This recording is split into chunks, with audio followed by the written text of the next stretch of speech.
following program is distributed by the Bears Barroom Radio Network. It's presented live over mixlr.com and later disseminated in podcast format on most delivery platforms. It's intended for all audiences. Never before in the history of sports podcast has one show made this promise.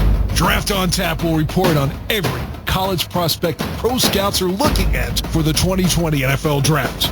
Every one of them. Sanders, smothered. Chase Young, another big play. Montez second and goal. Steps in. Caught. Touchdown. The third passing touchdown of the first half for Steven Montez. There's Johnson. He's got it. Touchdown, Texas. An open man at the 25. A foot race for the tight end. There's that man again. Albert O with his second score. 47 yards. Draft on Tap with Bears Barroom Draft Analyst Danny Shimon. Your host, Ryan Badgley. And featuring some of the most respected draft analysts in the country. Grab a beer. We're about to make history.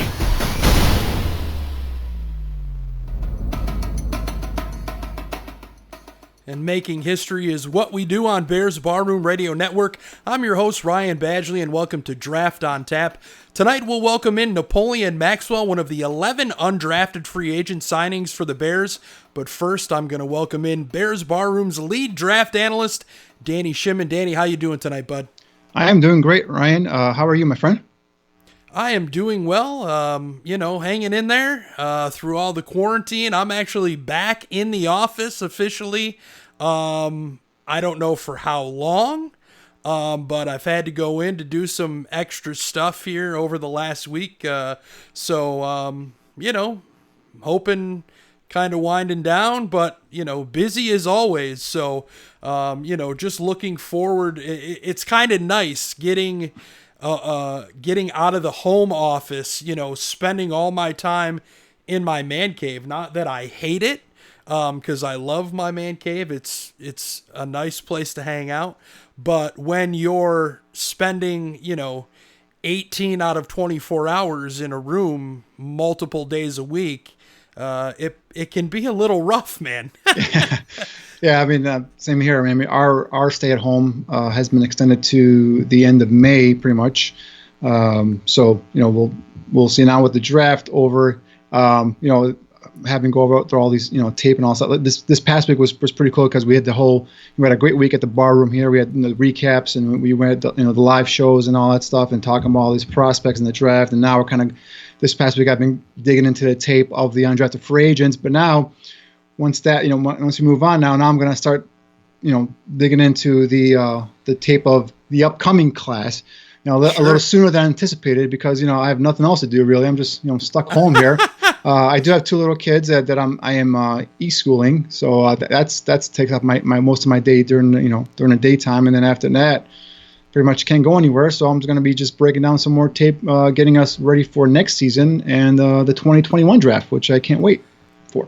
Yeah, and we want to mention we were supposed to have Greg Gabriel on with us tonight to start the show, but unfortunately he's a little under the weather and didn't want to risk coming on and having a cough attack or something like that tonight. So we wish Greg well and hope he starts to feel better, and hopefully he can join us if not next week on one of our future Draft on Tap shows. So, yeah.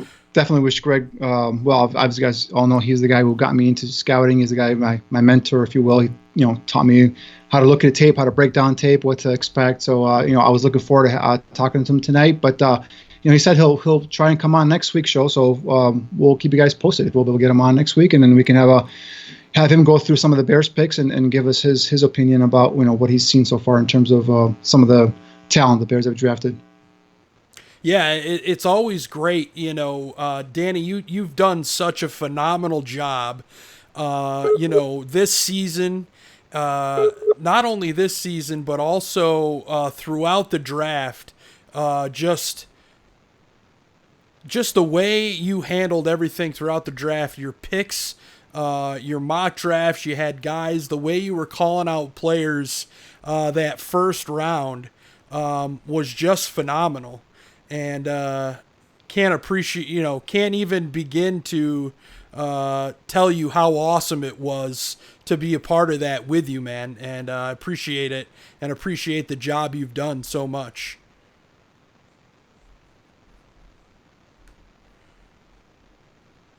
Uh-oh.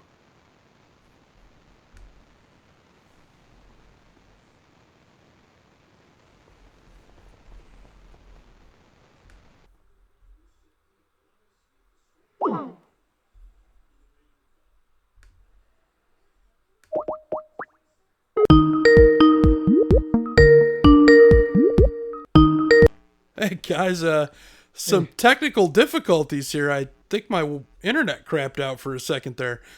Yeah, I lost you, and I was like, is it me or was it Badge I lost there? So I'm not sure how much of that last sentence you guys may have heard. Yeah, so basically what I was saying was I was just commenting on how well Danny did draft wise. Thank you, appreciate that. Yeah, I sorry Danny, sorry to the listeners. It looks as though we're still on and live. If you can let me know if you can if you're hearing anything in the chat, if there's any issues, please let me know. That was kind of weird. I don't know what happened there, but we've had some wind here over the last few days, so it's possible that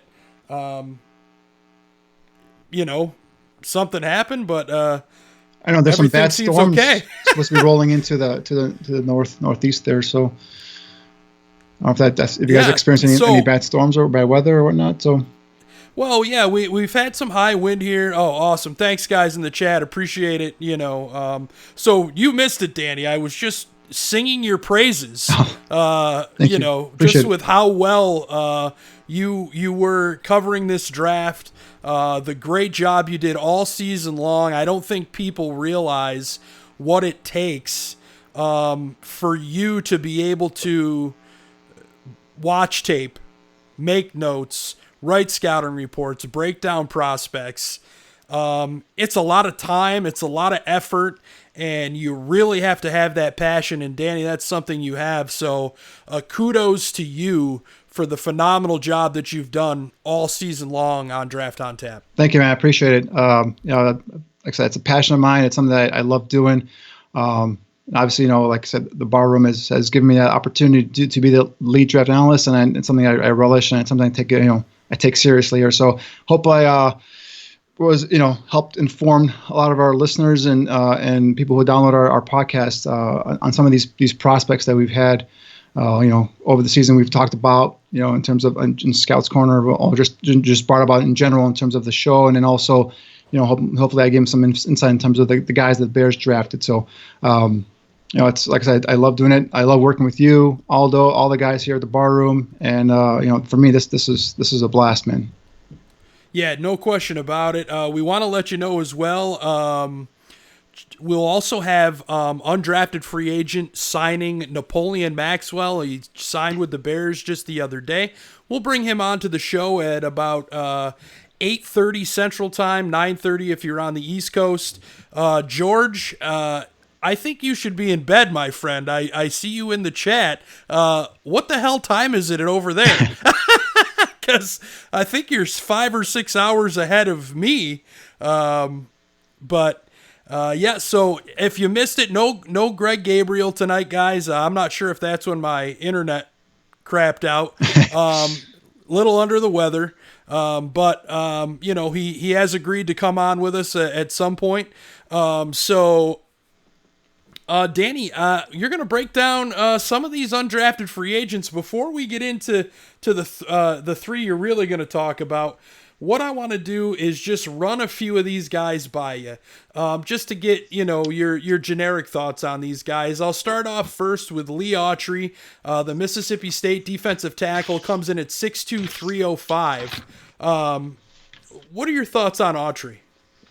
Yeah, he's a kid that really his production at Mississippi State wasn't as what his numbers suggest. I mean, he's like I said, 6'1", 305. He only played 4 games, missed 8 games in 2019 due to violation of team rules. So that's something that may have played a role in terms of what he put out there on the field. But if you look at him, to me right now, he's a guy that's going to come in and try and compete in terms of get some snaps at training camp. Solid, play strength at the point of attack. He's a guy that can take on double teams and maintain his ground. Shows some solid athletic ability in terms of straight line quickness. Plays hard. This guy pursues the ball carrier downfield. So this is a guy definitely. When he's out there, he plays hard. He's more of a bull rusher. He's a guy that has some knockback power in his punch, but he's not a guy that's going to give you much in terms of a pass rush. Like I said, right now, if you look at him, if you project him best case scenario, he's a 2 down, run stopping, nose tackle in the Bears system. At Mississippi State, he lined up as a 5 technique, as a 2 technique right over the guard in a 4-man front or 40-man front, and also I've seen him line up as a nose guard in a 30-man odd man front, over the center. So he's a guy that has some positional versatility. So I could see him, if he makes the team, getting snaps and that aspect. But again, I think right now, just some stuff off the field that you got to look into, see what was going on there in terms of the violation of the team rules. And then in terms of like I said, he's not a guy that's going to give you much in terms of a pass rush, more of a 2 down, defensive lineman. So his brother is Danico Autry, who is currently playing for the Indianapolis Colts. So he's a name that I know we've heard before. So he does have some NFL bloodlines. However, to me right now, he's not someone that does anything for me in terms of other than just being a camp body. A couple questions for you. I'm going to get to George Bayless's first, and then Ed Big 76 has a question not related to the player. George wants to know, how was his disengage? Yeah, that's something that he does not really do that well in terms of getting off his blockers, and he can get latched down to blockers. Has to get better at shedding at the point of attack. He could take too long for him to get rid of that blocker. And he's also late locating as well. So that's like a couple things I saw on tape with him is locating the ball post snap. He could be a tad 2 seconds late there, and he can get attached on some of his blockers. So he's got to get better there. Technique wise in terms of stacking and shedding at the point of attack, and then like I said, locating the ball carrier and then making, especially if you're going to be a 2 down run stopper, for most of your career. I guess that's what I'm projecting him as, right? So you got to be able to stack and shed and get that ball carrier, and then bring him down for minimal or to no gain as soon as that ball is snapped, basically. And then the other question. So Ed Big 76 said, "Which pick made you cry, Danny?" Cries and tears of joy, or cries of like, oh my God, what's Ryan Pace doing? I think it's, what is Ryan Pace doing?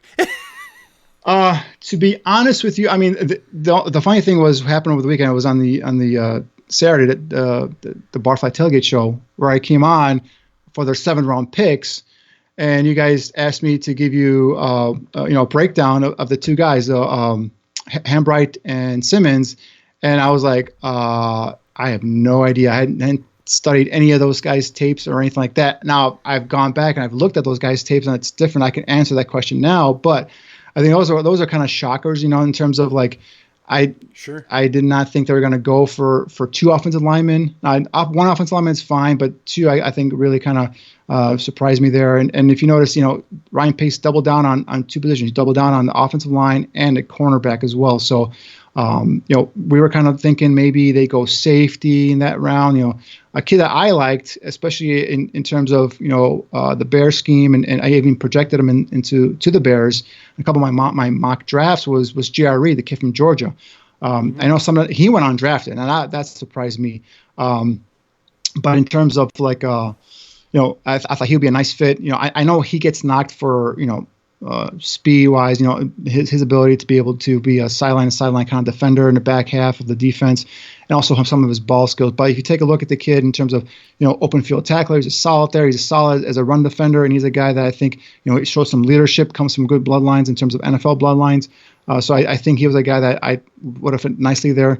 However, the Bears made some post-draft free agent news today, signing Tashawn Gibson, formerly of the Texans. So maybe I don't know if that was already couldn't have already been in the works because I think Gibson just got cut this past week. So, but I mean, obviously they had in mind that they were going to go out there and probably attack that position via free agency. So they brought in Gibson today to fill that veteran void that I felt like they needed next to Eddie Jackson at safety. So I think Gibson's going to come in there and compete with the incumbents, Deion Bush and whoever else the Bears have at their roster, playing safety when it comes down to training camp. So we'll see how that goes. But yeah, I mean, in terms of the answer to the question, no one really made me cry. It was just a couple of them that kind of, surprised me in terms of, name recognition and also the positions at back to back in the 7th round. So, but I mean, I think overall, I think the Bears had a solid draft. I'm not a big guy who gives grades out, but in terms of projecting these players at the next level, I think they all project nicely. So I mean, if you ask me, if you pin me down to give them a grade, I think I give them a solid B plus now for this draft overall. So you mentioned Tashawn Gibson, already. I thought a big signing today. I mean, not huge, but I definitely think it's that veteran that can come in and play right away. What is it you like about Gibson, Danny? And then we'll touch on Ted Ginn Jr. as he was signed today as well. Yeah, I know Gibson is a kid that the Bears were interested in back in 2016 when he was a free agent coming off of Cleveland. He ended up going ahead and signing with the Jaguars, Jacksonville Jaguars, back in 2016, and the Bears weren't able to get him in. But however, after this couple, 2 or 3 years with Jacksonville, in which he didn't have, he had up and down season. I would say he had a pretty good season, I would say, last year with the Texans, playing some strong safety. Started 14 games, had 3 interceptions. Actually had a pick 6 there as well. And I thought he had a good overall season. I think he only had 50 tackles and 2 tackles for loss and all that stuff. So he's a guy that is a guy that I think you can bring him up close in terms of being a box safety, a guy that can be a solid contributor around the line of scrimmage. Again, we keep talking about filling that Adrian Amos role. That's the one that they I think they missed last year. And I know Clinton Dix was a different player than Amos, and I think the combination of Amos and Jackson, I think, suited the Bears defense better than the combination of Dix and Jackson. So I think Gibson will give you some of that in terms of being able to come up and be a solid tackler, run defender, and a guy who's shown over his career, he's got some ball skills as well. He's got, I believe last year he had 3 interceptions. For his career, he's got 23 interceptions. So and over 47 passes defense. So he's got some ball skills as well. So I think that's going to be a guy. George just said in the chat, Danny, he's a hitter. Yep. That's the type of, we talked about it a countless number of times throughout the season, how we felt that, Eddie Jackson plays better when he's that center fielder. Right. And can just play the ball. And, this is the type of guy I think we all wanted to see paired up with Eddie Jackson. Now you flip it to the offensive side of the ball, and you look at Ted Ginn Jr. Now, he's approaching 35 years old. Guy was a burner for a number of years. I saw a stat today that he had the same number of 40-plus yard catches alone that our offense had combined, this past season. So I think this, Ted Ginn, I think this is more of a leadership signing for me, personally speaking.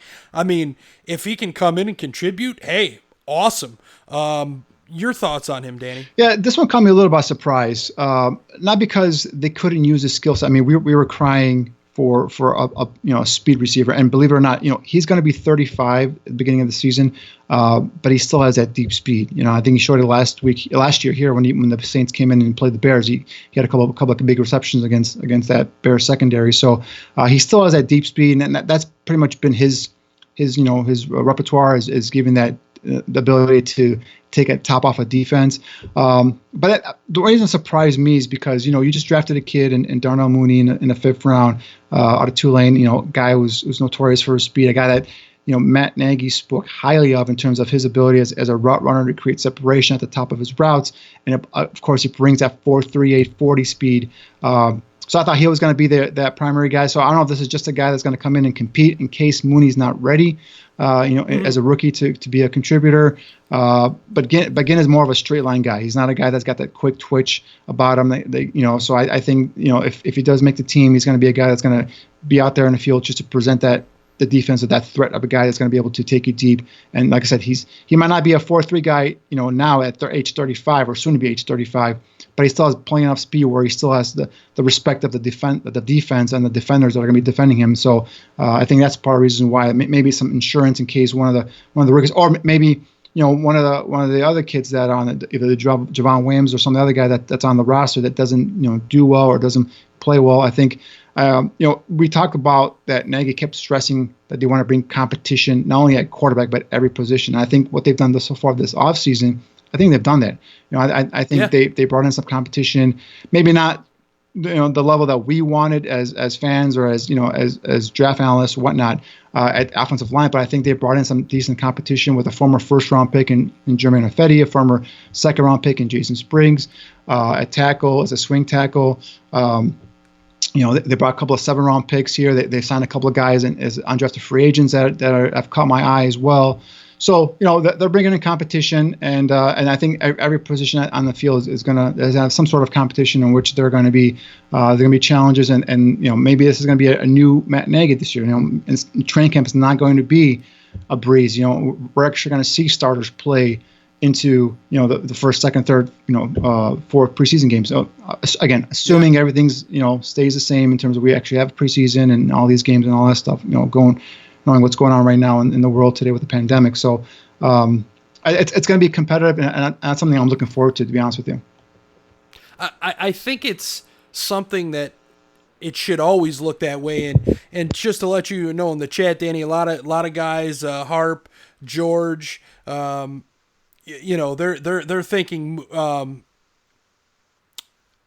now Ted Ginn is there to teach Mooney, to help Mooney learn, which nothing wrong with that. I think it's great. I still though don't think that addresses a lot of issues that Nagy has. I hope this offseason when watching tape back, it's allowed him to recognize where he needs to improve, and I think that's in the run game. And personally speaking, I think that's where they need the most improvement, and I'm hoping Juan Castillo is there to help.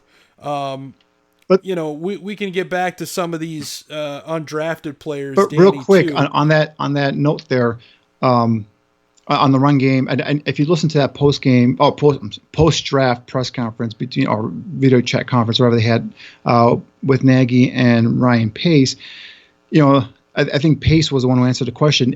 They are more reliant, I think, than we are, or I think they take into consideration the upgrade in the coaching of a Juan Castillo and the upgrade of bringing in a new schematic minds, if you will, Laser and DiFilippo and some of these guys. I think they are anticipating some of their improvements coming from within the coaching ranks as opposed to actually going in and acquiring new players, new talent. I think they think their players are talented enough to be able to be successful at this level.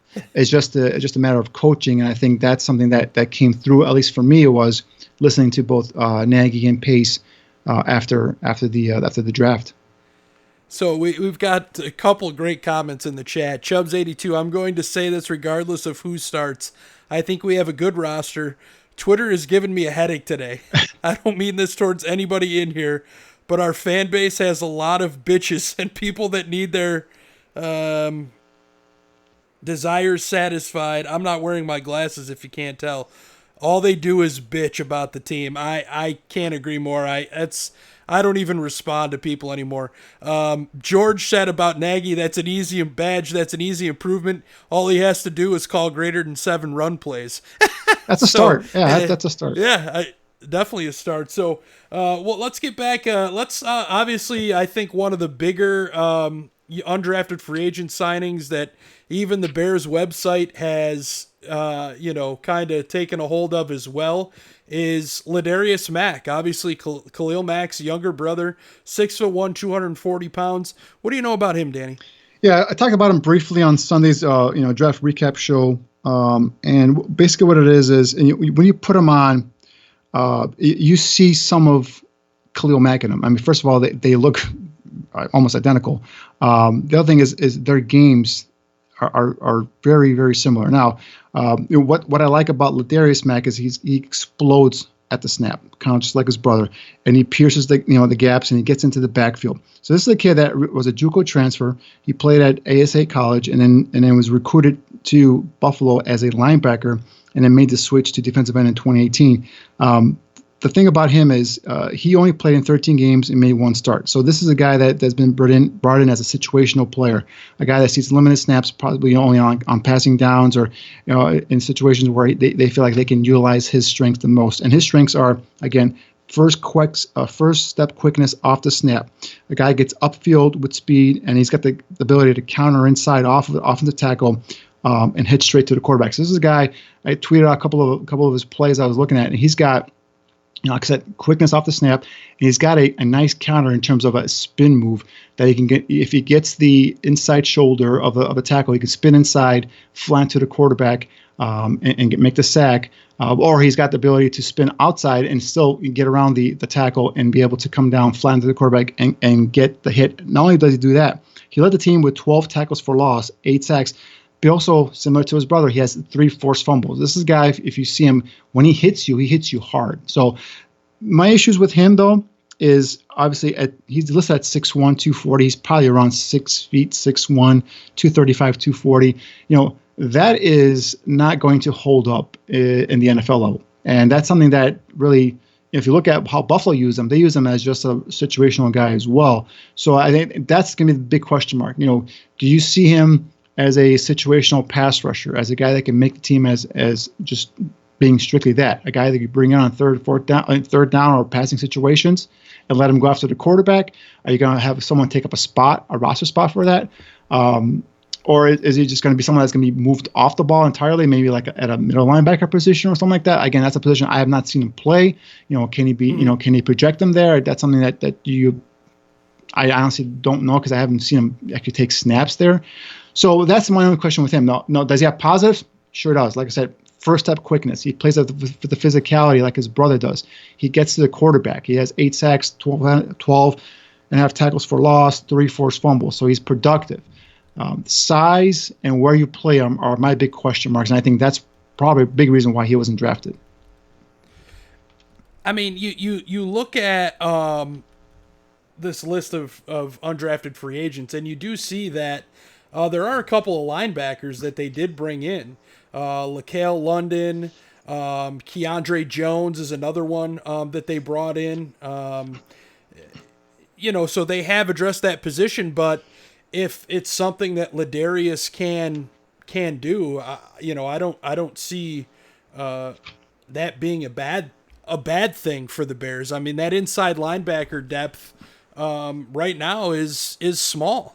Right, but you're projecting a player to a position that he hasn't played before, at least to my knowledge, has played for in college. And if God forbid you lose one of your 2 starters, you're relying. Bears only carry 4 inside linebackers, so if one of the starters goes down, this kid's going to come up and play. So that's the thing, is like you put a spot, you take up a spot there for a kid that's developing, that's learning the position, and if he needs to go into a game, is going to be able to hold up in a game. Again, the numbers last year, they carried about 4. I think they carried 4 inside linebackers, if I'm not mistaken. And when we lost the 2 starters, and they ended up bringing somebody else in. But both their primary backups are gone. Kwiatkowski and Kevin Pierre-Louis are gone. So right now it's Josh Woods and it's Iggy, our 2 primary backups. So they picked up another, like I said, a couple linebackers in terms of the undrafted free agent route. One of them I'll talk about later on tonight. But for Mac, if you're going to be, putting him in a position like that, he's one play away from getting on the field, and that's something that to me it kind of scares me and worries me, especially for a kid who has never done that before.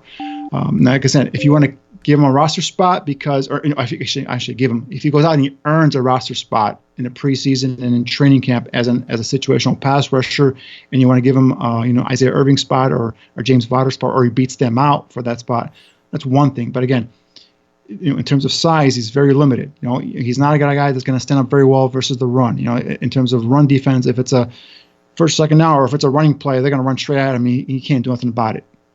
So that's the thing is, he's going to be a liability in that aspect of the game. But again, being able to come off the edge and provide a pressure off the edge, I think he's a kid that shows some promise there. Yeah, without question, Danny. And we're dialing up our guest right now as we're dialing up Napoleon Maxwell as we'll await for him to join us. And we would super excited, guys, to welcome to the show none other than Napoleon Maxwell. Napoleon, I got a little entrance music for you, my man. So let me get that going here, and then we will officially welcome you to the show, my man.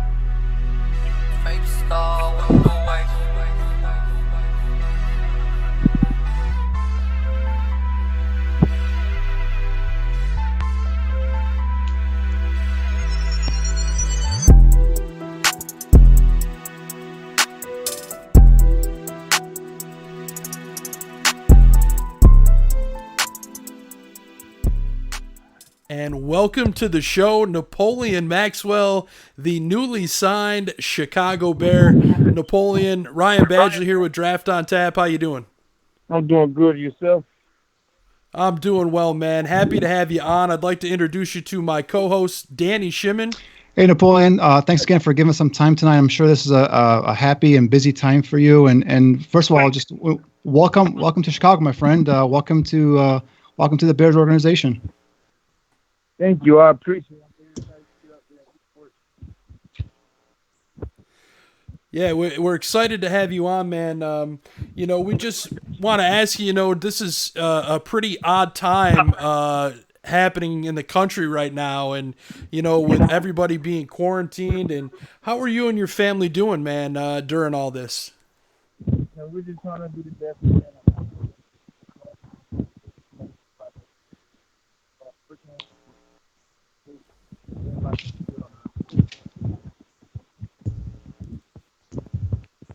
And, obviously you ended up with the Chicago Bears. And, what was it like, fielding offers and choosing choosing to join the Bears? I'm sure there were more than just the Bears, trying to lock you up, man. When you finally made that decision, what was it like? It was just an exciting moment for me, going through the process, it was like no other, just getting an opportunity to fulfill a childhood dream, it's just something I always look forward to. I just felt like the Chicago Bears was the right organization for me. I plenty of opportunity, great organization to get going in the NFL. Yeah, a great start. I think you made the right choice, man. And, sticking with that, what type of impact do you feel you can make on this Bears team? Just coming in, I'm just looking to be a guy, that the coaches look forward to, just being capable of putting on the field at any down, being able to just execute any play that I'm out there for at this time, just getting welcome onto the team. Hey, Napoleon, we kind of discussed briefly here about the whole virtual draft experience that you and other draft prospects went through this season. Like, it was a whole different world for everybody. Did you have a chance to meet with any teams before everything was shut down, and coming to the facility, doing any sort of, in live person meetings with anybody prior to everything being shut down? Unfortunately, no. During the bowl game I went to, All-Star game I went to, I met with a bunch of different organizations, but after that, leading up into the draft, I didn't really have a chance to get flown out and have visits or anything like that due to the pandemic. And I'd heard that the Bears had some interest in you, that they liked you in terms of your skill set and all that stuff. How early in the draft process did you know that the Bears had legitimate interest in either selecting you or bringing you in as an undrafted free agent? I would say it was right after the season, just talking to our recruiting coordinator at FIU, they pretty much sat us down and talked to us about each organization that was interested in us.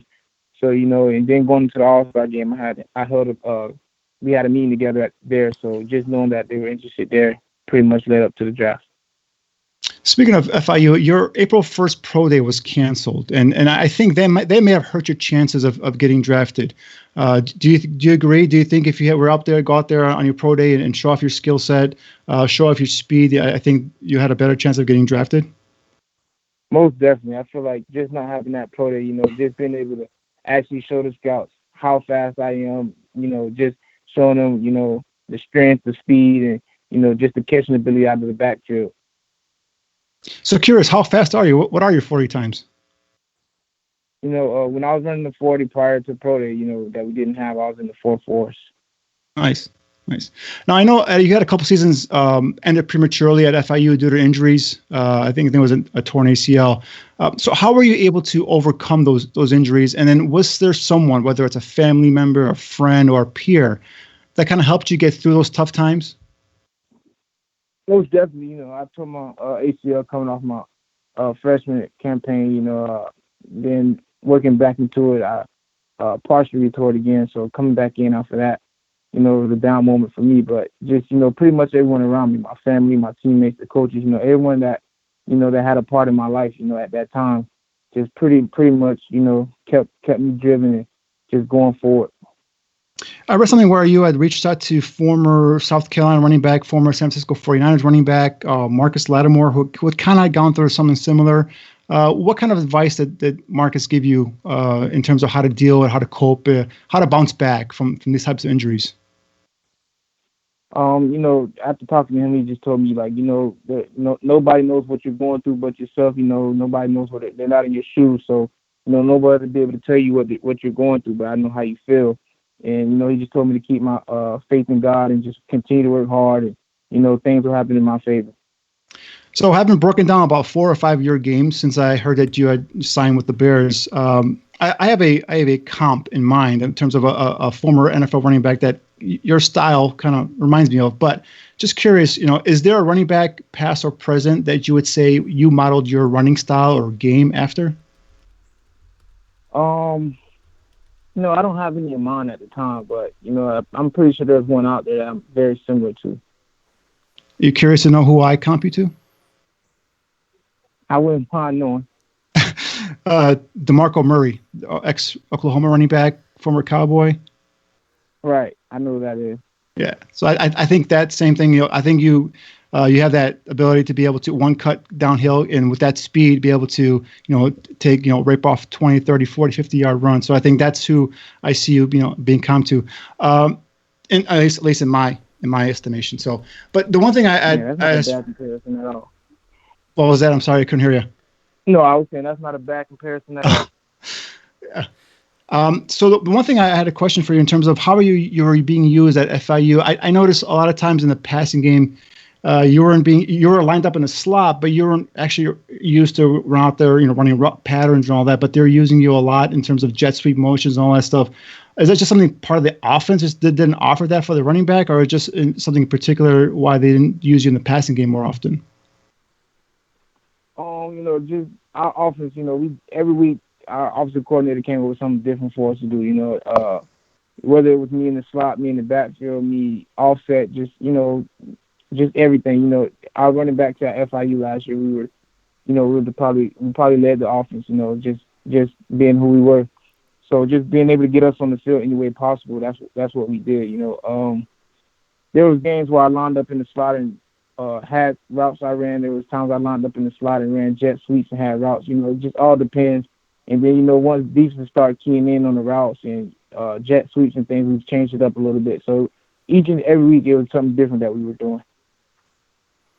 Couple questions from our live chat for you, Napoleon. The first one being from George Bayless, our guy George Berlissimo Bayless has a show on this network as well. Wants to know if you're open to returning kicks as you did at FIU.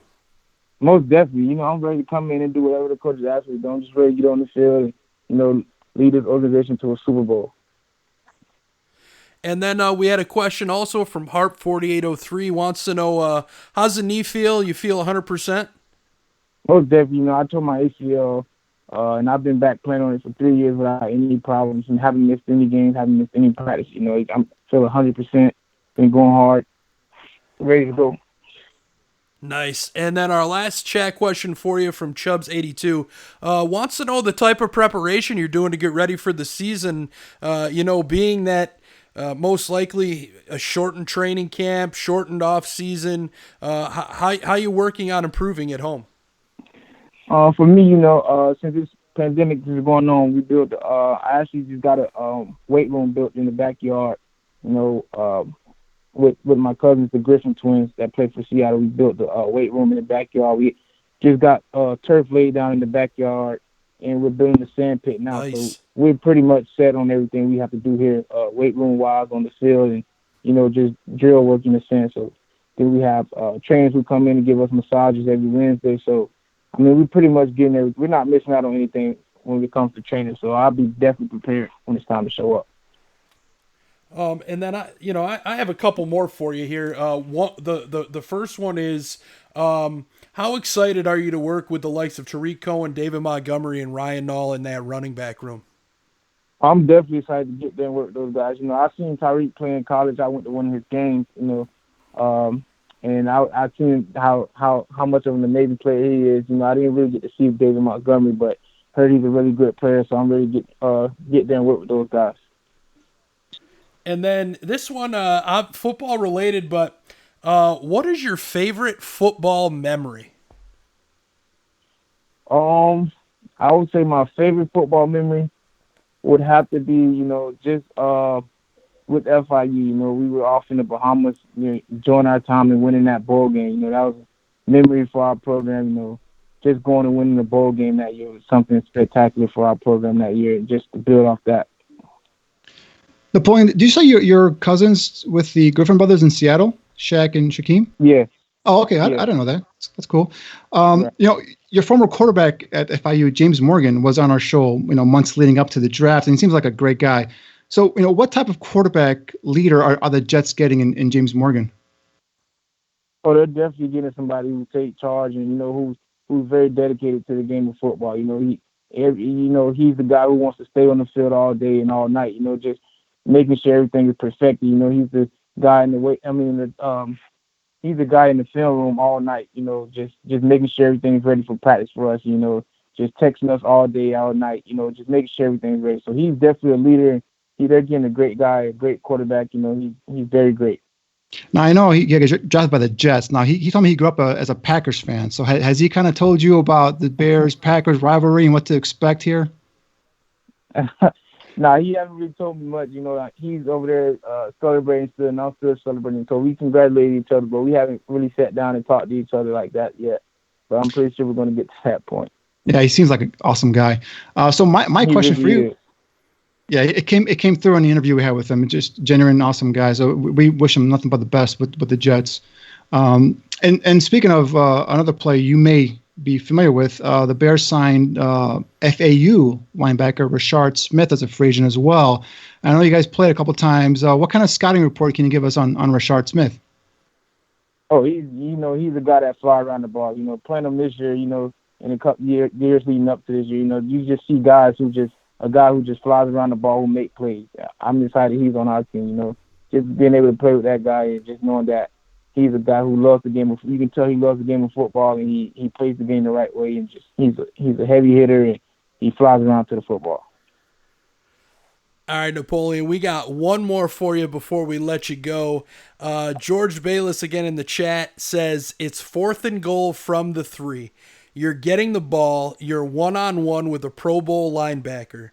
Are you shaking him, running him over, bouncing outside, or going through him? My style. I like to embarrass the guy for the most part. So I'm gonna have to go through him and get into the end zone. Yep. Awesome. And you see it on tape. You see Napoleon lower his pads, get behind his pad level, and bring some pain to those linebackers and DBs. So I agree with him 100%. He would. When he asked that question, the first thing I thought about is Napoleon lowering his shoulder pads and running through the guy. Yeah, that's me. 4th and 3 on the goal line, you got no other choice. You got to get in there that way. Awesome. Heck yeah, man. Well, Napoleon, man, we want to thank you so much for your time, man, for joining us here on Draft on Tap on Bears Barroom Radio Network. We'd love to have you on at some point in the future, maybe as camp gets rolling on or the season starts, just to hear how things are going for you. And we wish you nothing but success, man. Thank you. I appreciate it so much, man. I'm so excited. Thank you. All right, man. Thanks, Napoleon. Good luck. Thank you. Have a good night, man. Take care. You as well. Bye-bye. Wow, guys. Napoleon Maxwell, undrafted free agent signing, now on the Chicago Bears roster. And, just a great all-around guy, Danny. Yeah, he's a kid that really, like I said, had been through some tough times in terms of the injury bug over at FIU. Like I said, back-to-back years, tore his ACL, we tore the same ACL, the following year. So that really was something that I think might have been, something that could have, caused the reason why he didn't get drafted. But you put on this kid's tape and you see talent there. I tweeted out some of his plays and some of his abilities. So, I had not seen him in depth prior to, after hearing the Bears had signed him. Once I went in and broke down his tape. Like I said, you see that explosiveness, you see that ability in terms of his vision, all that stuff. And I'll do a further breakdown of him in Scout's Corner later on tonight. But he's definitely a guy that caught my eye when I was reviewing his tape. And speaking of Scout's Corner,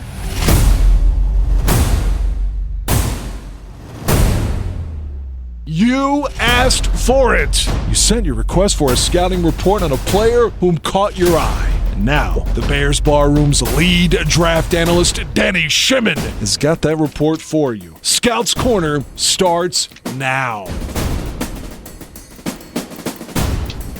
And that it does, and we're going to kick things off in Scout's Corner with Dieter Iselin, the offensive guard from Yale. If you didn't catch 100 Proof Live last night, you will catch it tomorrow on the podcast, as well as Draft on Tap tomorrow. The shows will actually come out first thing in the morning, as Aldo will get them out. So, Danny, let's talk about Dieter and your breakdown on him. Yeah, first of all, the kid hails from South Africa, which to my recollection, I think that he might be the first or second player, or current player, I should say, in the NFL that's from South Africa. But I just found that interesting. But anyway, put on this kid's tape, and first thing you notice is he's got solid size for an interior offensive lineman. He's about 6'4", 317 pounds. This kid is nasty, guys. I mean, he looks to bury defenders. I tweeted out something. I think he's the meanest Ivy League blocker I've ever scouted, ever. He's just that nasty. He just looks to finish people, and looks like he wants to hurt people sometimes. He's got solid play strength. He can generate movement up front, the line of scrimmage, help reestablish that line of scrimmage. He latches onto his blocks. Defenders are unable to shed him. That tells me he's got strong hands, a strong grip. He runs his feet on contact. This is a guy that will look, again, to pin his defenders, inside, allowing time for the running back to be able to seep through the line of scrimmage. In terms of, when I say eliminate, this kid eliminates his guy. He's a guy that sets out to go ahead and just bury his defender into the ground. Solid bend and balance, I should say, in pass protection. So he's got some ability there in terms of getting sets balance and also showing some natural knee bend. He's a guy that he's a hand technician. He's a guy that will shoot his hands and he'll look to reset. If a defender is able to swipe through and get him off, he'll go ahead and knock him back and reset again. He does a good job of just gaining that leverage, turning, and being able to maintain up that block in his hands on the defender. He's alert in pass pro. This is a guy will look for work. What I mean by that is, a lot of times you see these college offensive linemen, if their guy is either out of the play, knocked down, whatnot, they're just standing there with this kid. What he does is he'll look around. If his tackle needs help or if his center needs help, he'll go and he'll chip and knock him over. And when I say knock him over, this guy knocks the guys over. He goes full on, head on, just to try and decleat the player. So I said that type of nastiness, the type of meanness, I love seeing in my offensive lineman.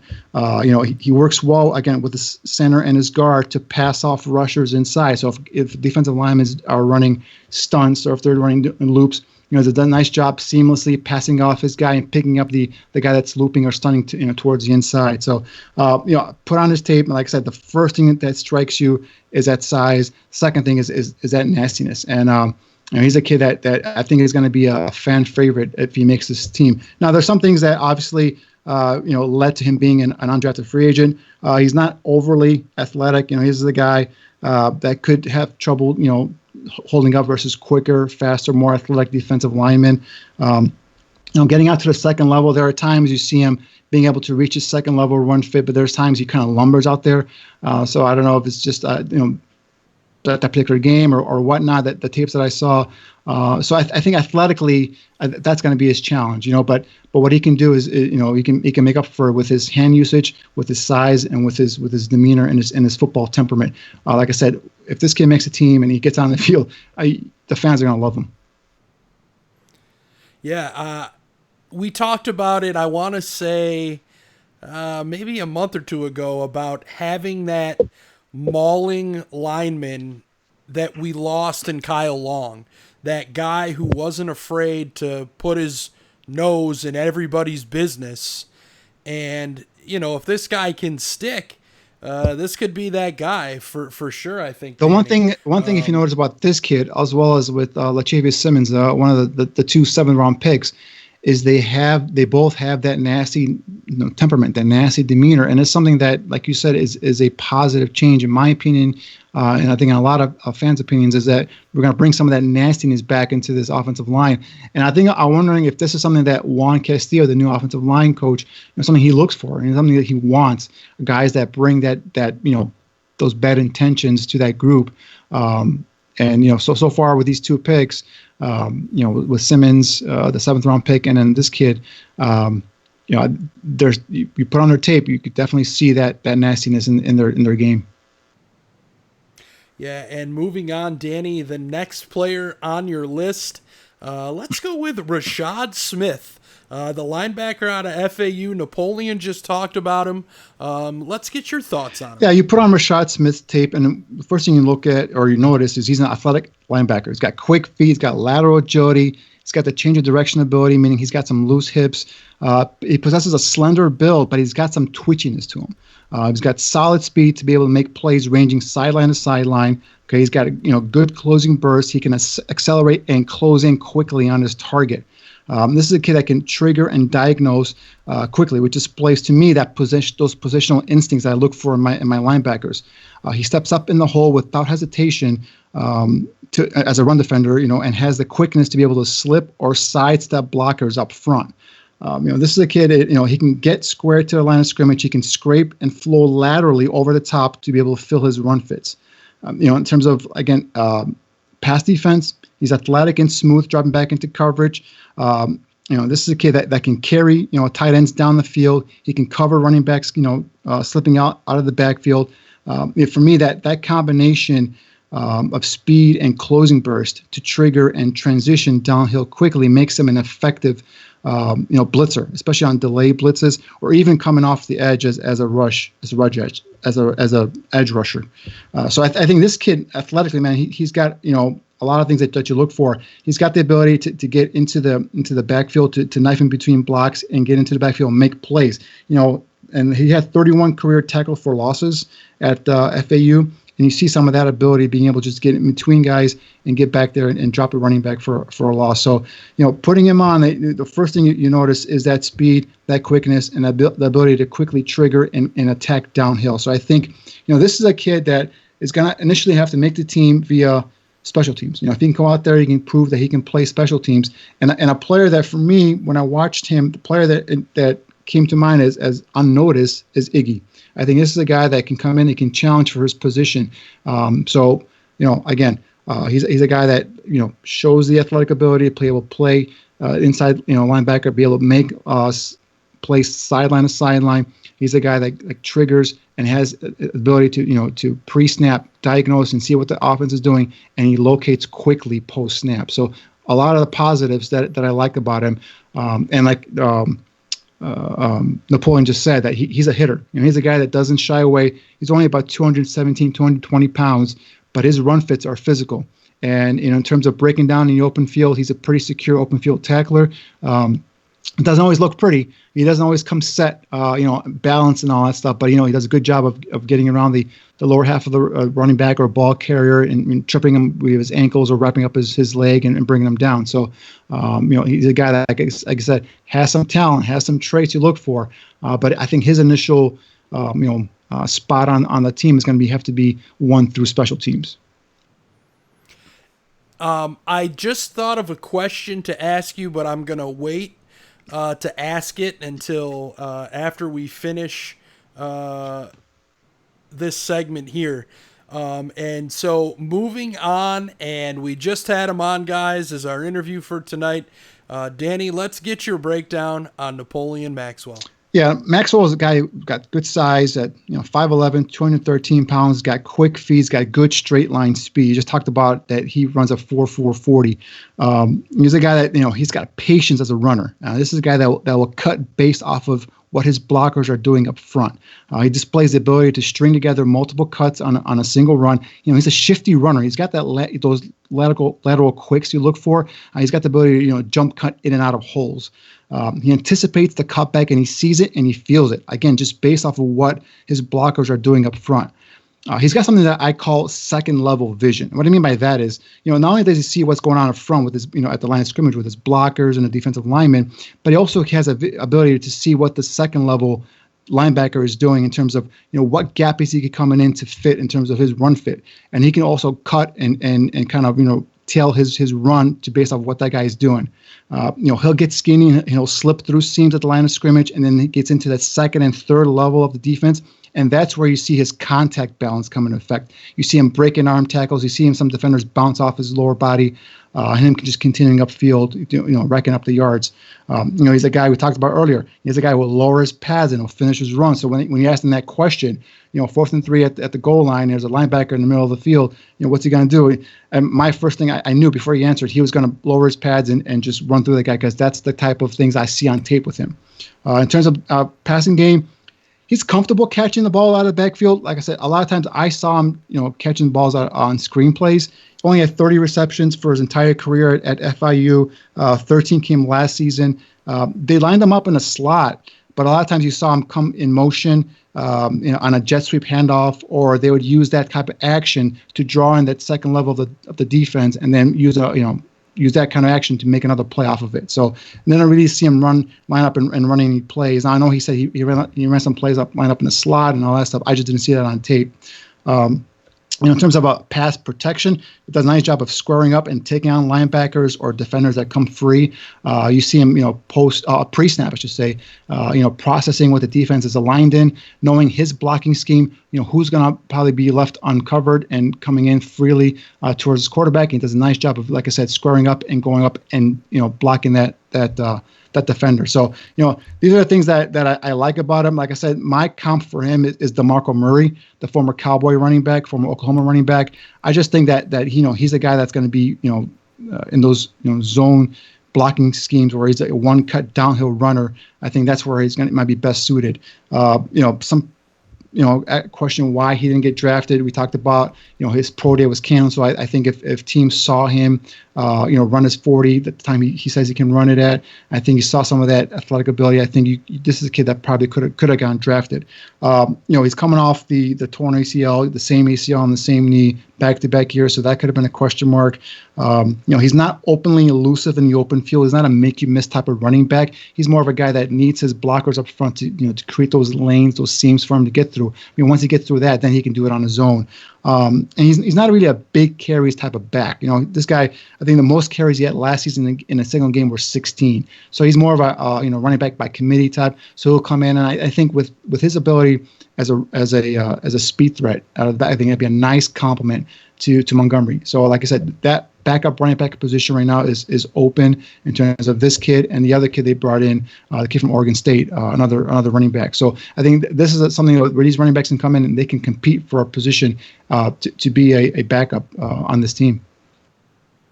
So that's going to lead me to my question, Danny. And Mike, obviously it's very early. These guys are just drafted, just signed as undrafted free agents. Haven't even seen them in pads yet or on the field with the Bears. But based on draft picks and signed undrafted free agents, aside from, well, no, I'll leave those positions in. Who are the guys either drafted or signed as undrafted free agents that could possibly take a job from somebody already on the roster? Well, first of all, the first name that comes to mind is Jaylen Johnson. I think he's going to be your starting cornerback week 1. Assuming good health and all that stuff. I think he's going to come in. He's going to start. Kindle Wilder is a kid that I like a lot. This guy, you and I talked about, down at the Senior Bowl. We talked about him on Draft on Tap. Yep. I mocked him to the Bears. He's a kid to me that can. He's got the quickness. He's got the loose hips, the quick feet to be able to play that two-way go inside as a slot corner. I think. Contract notwithstanding, I think he can come in. He can probably, him or Duke Shelley can compete with Buster Skrine for some snaps at nickel corner. In terms of the young offensive linemen, I think those are more projects, more guys that for developing. Obviously Cole Kmet, the first pick in the second round, I think he's going to come in. He's going to play a lot. Would he be a starter? I think if they go 2 tight end sets, he'll be a starter. Obviously, I think him and Jimmy Graham are going to be starting there. Gibson, the pass rusher, he's going to play a lot. I think he's going to be one of those guys that's going to be rotated in to spell Robert Quinn and Khalil Mack. So I think he'll play a lot. But I mean, if you ask me who's going to come in and vie for a starting position, I think first name I think of is Jaylen Johnson, and obviously I think Cole Kmet's going to play a lot, possibly even be a starter. And I think Kindle Wilder can come in and compete for snaps at that nickel cornerback position. No kidding. I've seen a lot of, I don't want to say hate, but a lot of people aren't happy with Buster Skrine last year. And to me, I thought he played well. I mean, I think people are giving him a lot of crap for, if a play broke down, he struggled a little bit to stay with receivers. But I thought he had an okay season last year. See, I was one of the guys who wasn't really happy with him. I mean, he had some moments, he had some good plays. Like I say, he's a physical corner. He's a guy that will not back down from going down, whether as a blitzer or go in as a run defender and take on contact and take on a running back or take on a blocker. So I have no problem there. My issues with him is a lot of times at the top of his route, he got lost. A receiver was able to create separation at the top of his route and gave that quarterback a window to get the ball off. And, I'm not saying all the third down conversions or all these long conversions were his fault, but a lot of them, if you go back and see, the primary guy on that cover was Screen. So I think he's a guy that has to improve. Obviously, he's got the ability to play better. So I just think he's maybe had a bad year or whatnot. Or maybe it was the first time me watching him play an entire season. I just wasn't as, to me, he wasn't as what he was sold to me as being a very good nickel, cover corner. I just way too many times the receiver was able to shake him and create separation at the top of his route. And I'd like to see him improve there. And that's where I see a kid like Wilder come in again, expecting him to come in right away, day one, and take snaps away from, Wilder's coming from a smaller school. He's getting a big step in competition. But I think eventually, as the season progresses, I think I can see Wilder getting more and more snaps, on defense. So, and of course, we got Duke Shelley as well, a kid from last year from Kansas State that I think also we had high expectations for last year. I thought he was going to come in and challenge, but unfortunately, he never really made it onto the field. So we'll see what happens there. But yeah, I think there's definitely room for improvement for Buster Skrine. For me, I was a big Bryce Callahan fan, and I thought, that was going to be a big loss. And, obviously Callahan is a kid that has injury concerns, and, he went to Denver on a big contract and missed most, if not all, the season due to injury. So that was one of the big reasons why the Bears never didn't keep him. But I was a big fan of his, and I think, Skrine having to come in and fulfill his shoes were going to be big shoes to fill. And just for me, I don't think he did a great job of filling them. Now, could he get better? Sure, no doubt. He's done better in the past. So I just want to see him get better in that aspect of it.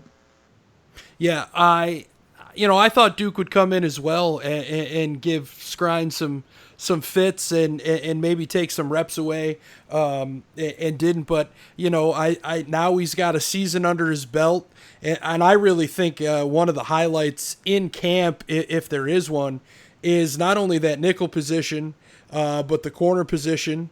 You've got plenty of depth now at safety. That's going to be fun to watch. Wide receiver. Obviously, the quarterback position is supposedly a battle. I don't know that I would call it fun to watch, personally speaking. But, I'm excited. I don't know at this point right now without seeing the team. I've seen some early predictions from people. I saw somebody today say 11-5 for this team. They didn't go into specifics, so they didn't mention Mitch was the starter, Foles was the starter, any of that. I don't right now. I don't see that personally, Danny. I don't see 11-5. I'm ye of very little faith in our quarterbacks right now. Do you have a thought at this point, now that the draft is behind us, of possibly where you see this team? In terms of record, I mean, I can't really give you a guess there. I mean, first of all, we haven't seen the schedule come out. I mean, we know who they're going to play. We just don't know the order in which they're going to play. And so much about the NFL is momentum. Once you build momentum, week to week, then you start, getting confidence. And I think team plays better. And we saw that, a couple of years ago with the Bears themselves. So, have they improved? Like I said, defensively, I think they should be better in terms of the pass rush with Robert Quinn replacing Leonard Floyd. We talked about some of the secondary question marks. I think the bringing in Jaylen Johnson and Kildor, the corner from Georgia Southern, I think are be nice pickups. I think the signing of Tashawn Gibson is going to be a solid pickup. I'm expecting him to win that position opposite of Eddie Jackson. So I think that shores up that one spot. A couple of concerns I have is middle linebacker, the backups behind, Roquan and Danny Trevathan. We talked about, losing both Kevin Pierre-Louis and Kwiatkowski last year. Our Josh Woods, Iggy, and a couple of these kids, Rashard Smith, for example, the one I highlighted tonight, are they going to come in and be solid backups, give them solid depth back there? One of the question marks I had during the draft show was who do we have right now that's going to back up Eddie Goldman? I know they went and signed John Jenkins, who is not a great player, but he's a solid depth guy. He's a guy that can come in and give you snaps, get you out of a game if God forbid Goldman gets hurt or misses some snaps. I think he can come in and he can be solid for you. He's not going to be the player Goldman is, but again, you're talking about a backup, you're talking about depth here. So I think some of the positions they've done nicely in terms of filling the depth in post free agency with veteran free agents. I think I think they have one more spot open on their 90-man roster, so we'll be curious to see what they do there in terms of who they're going to fill that position with. But I think they're coming along nicely. And in terms of offense, it all starts up front with that offensive line. We harp on the right guard position. That's going to be something that we're going to see the competition between Jermaine Ifedi, and if they bring in any of these rookies are going to go in there and play, if Alex Bars is going to compete for that position, if Rashard Carr is going to compete for that position, so we're going to see there. But we also have to have improvement at the tackle spots, both Leno and Massey. I think more so Leno than Massey. I think Massey got off to a slow start, but then he slowly improved. He's not great by any means, but he's a guy that I think got better as the season went on. But Leno, for just one reason, he just kind of took a downfall, and I think I saw him give up more pressures last year than I had seen in previous years combined. So he just had a real bad year. Maybe we could just chalk it up to that, just a bad year for Leno. Hopefully he comes back, he bounces back. Sure. And I would like to see, but I know Nagy has said that they're going to keep Whitehair at center. I like to see James Daniels, back at center. And I think because he's a more natural center, he's a more athletic player. And I think that might be somewhere that he's probably best suited for, and then move Whitehair back to left guard. But according in early goings right now, Nagy said they like the way that transpired, the way that worked out after they made the switch last season. So they're probably going to stick that way going into the season. So that if you shore up that interior, if that right guard position, you say for example, Ifedi wins that position, right? So you got the three guys there, and then you got the two tackles. If that improves there, I think you're going to see some marked improvement in terms of the quarterback, whether it's Trubisky or Foles. Now Trubisky, I think a lot of what happened to him last year was a loss of confidence. He still has some trouble in terms of reading, coverages and all that. That's all been documented and talked about over and over again. But I think shoring up the offensive line, letting him know that he's got a solid pocket to work with, I think that's going to help him in terms of getting some of that confidence in his blockers, and also maybe sticking in there a bit longer as well. Now, some people say he probably is not going to be the starter. It's going to probably be Nick Foles. Who knows? But as long as they get competent play out of the quarterback position, right? As long as, he doesn't have to be a Pro Bowler, doesn't have to be an All-Pro. Just be a solid, I don't want to say game manager because I think that term has been thrown out way too many times, but just be a solid starting quarterback, whether it's Trubisky or Nick Foles. If they get that from that position, I think the Bears are going to be okay on offense. And I think defense, they should be more than okay. And I think that's going to, probably propel them back to a winning record. Now, whether it's 10 wins, 11 wins, 9 wins, I'm not sure right now.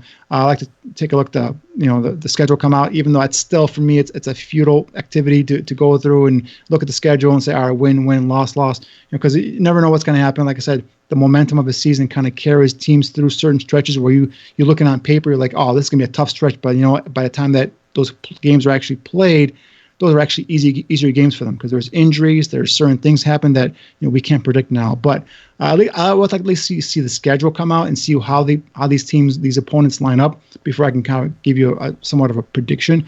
But I think whether it's 9, 10, or 11 wins, I think they're a team that's going to have a winning record or should have a winning record this season. Okay, hey, I can't hate on that, not at all, man, and. Wow, another great show here, Danny. I want to thank you again. I know it kind of got, you didn't hear it, but fantastic job throughout the season covering the draft and the players, and a fantastic job in Mobile, and then the draft itself. Just an awesome job. Another great show tonight. We want to thank Napoleon Maxwell for joining us. A pleasure to have him on, and we look forward to what he can do on this Bears roster. If you can't join us live, you can always find the podcast version of Draft on Tap in your favorite podcast stream. We want to thank everyone at Bears Barroom who continues to make the network as spectacular as it is. And we want to thank you for tuning in to Draft on Tap. Hope you have a great night, everybody.